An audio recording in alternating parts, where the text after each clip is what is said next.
What's up, guys? It's Oblivious Gamer here, and well, news has been very slow. I mean, at the end of the month, we are getting a ton of releases, so there's probably going to be a lot to talk about. It's the beginning of the year. There's also hasn't been much that I particularly wanted to talk about when it comes to news. However, we did get some news about Foamstars. Now, this was a game I tried the beta. I was extremely skeptical about it. I've never been a fan of Splatoon. Also, there was a lot of comparisons about people calling it a Splatoon clone. And to be honest, once I played it, I was surprised that it was fun. Like, it wasn't bad. It was a fun time.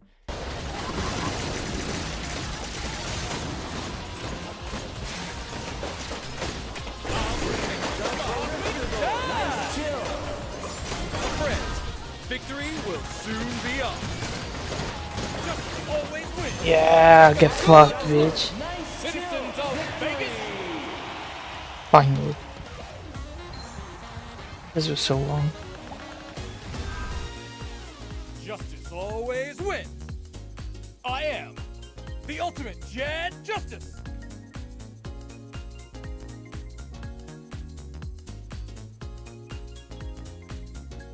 While hope remains. Now, there of course was some questions and debate about, okay, how much enjoyment can you get of this game? Is this game something worth $60, $70? Because remember, now we're in times where some games are even $69.99.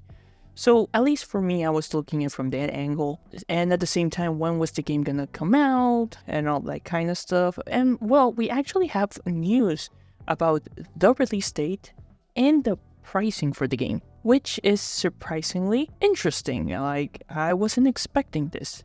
So, it's planning to launch February 6th. Obviously, it's coming from a very busy week. You know, the end of January, beginning of February, we're getting a ton of games. We have fighting games and RPGs that are coming out. But, okay, it's launching February 6th. However, the game is planning to be part of the PlayStation Plus monthly games lineup. So that means if you have PlayStation Plus, it's gonna be free for the subsequent month. So from February 6th to like March 5th, you download the game for free and it's yours. As long as obviously you have PlayStation Plus. So I was like, okay, that's a bit interesting.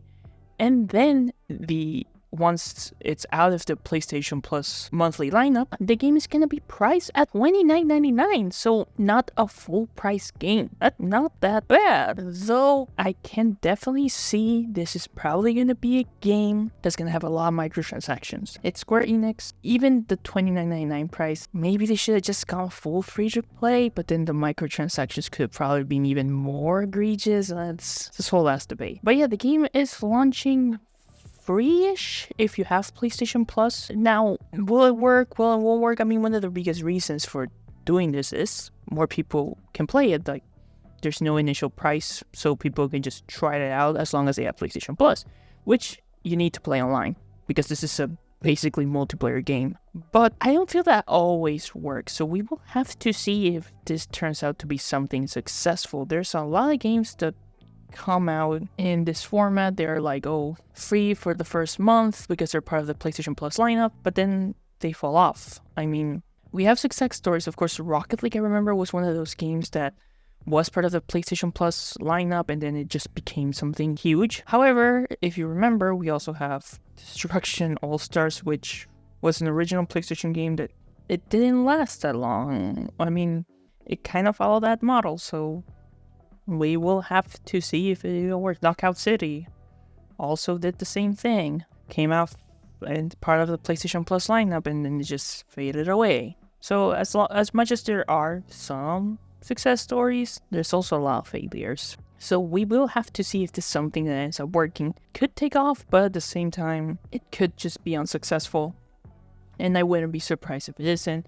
The first month, because it's free, it's probably gonna have a lot of players. Everybody's trying it out. If it is fun, then I can see people continuing playing it. However, if it's not fun, or it ends up with problems, or there's like server issues, anything that could stifle the chance to play, I can definitely see this game being hurt by that. So, like I said, personally, I wasn't blown away, but from what I expected when I first saw, to what I played on the beta, like I genuinely had a good time. So I would probably try it out when it's released.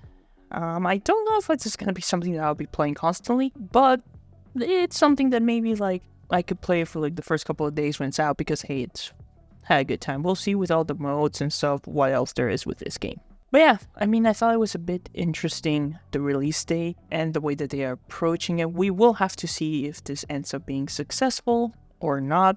I mean, it's Square. Square also has like high expectations with a lot of the stuff. So we will have to see. As always though, what are your thoughts, guys? Did you manage to try Foamstars, or are you somebody that's like, Splatoon clone, not my thing? Feel free to leave your thoughts down below. This has been Oblivious Gamer, and I hope you'll have a wonderful day or night, wherever you are.